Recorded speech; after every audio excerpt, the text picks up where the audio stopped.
Hi, this is Bill Watkins. Thanks for taking a couple of minutes and starting in the Word of God. It's a great way to start your day.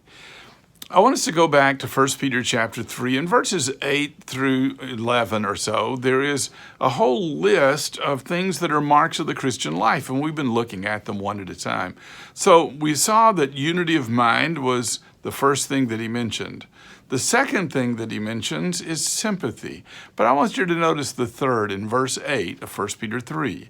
Finally, all of you have unity of mind, sympathy, brotherly love, a tender heart, and a humble mind. I want you to think about that idea of brotherly love. Do you remember in John chapter 13, verses 34 and 35, that Jesus said, "A new commandment I give unto you, that you love one another, as I have loved you, that you also love one another. By this shall all men know that you're my disciples, if you have love for one another." Philadelphos is the word that's here in the Greek.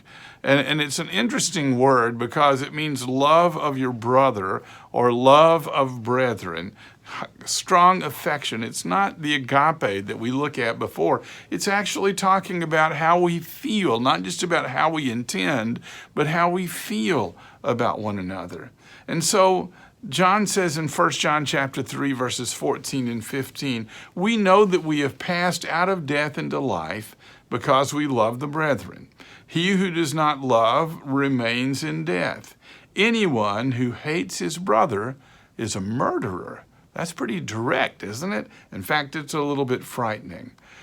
Later on, he says in 1 John chapter 4, verse 20, if anyone says, I love God and hates his brother, he is a liar.